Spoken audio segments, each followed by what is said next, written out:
नमस्कार मित्रो, याचा डाळिंब भगवा प्लॉट 2 मध्ये आहे। त्याचं परवा दिवशी क्युराक्रॉनचा हात झालेला आहे। आज त्याची कटिंग झाल्यामुळे तुम्हाला म्हटलं होतं क्युराक्रॉनच्या आधी बोर्डो का घ्यायचं नाही।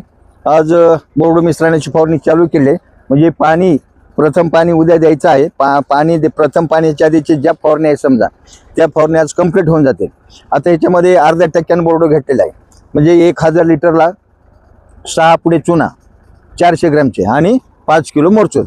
हे मोरचूद नेहमी सांगतो, मोरचूद कपड्यामध्ये डायल्यूट करून घ्या आणि मध्ये कण जाणार नाही याची काळजी घ्या। काही शेतकऱ्यांच्या बऱ्याचशा कमेंट्स तयार होतात, मग इथले सोबत हे घ्यायचं का, क्युराक्रॉन घ्यायचं का, मग बोर्डो सोबत काय घ्यायचं का, हे कॉम्बिनेशन सगळे ठरलेले आहेत।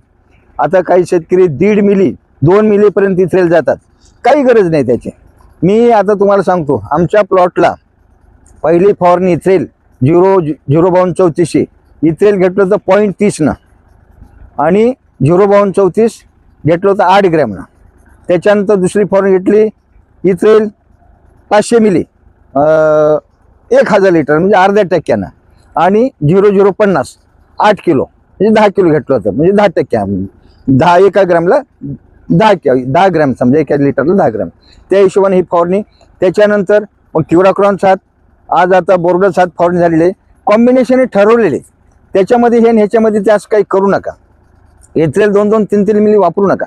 काय असतं, प्रत्येक गोष्टीला त्या स्टेज ठरलेले आहेत। एका दिवशी पानगळ करायची का नाही करायची, तुम्ही तानावर सोडल्यानंतर 6-7 दिवसाला म्हणजे पानं थोडे कमजोर झाल्यानंतर 1 फवारणी 2 फवारणी, मग तिसरी फवारणी, छाटणी झाल्यावर बोर्डो फवारणी, हे ह्याचं कॅटेगरी ठरलेली आहे सगळी। ह्याच्यामध्ये त्याच्यामध्ये मिसळण्याचा प्रयत्न करू नका।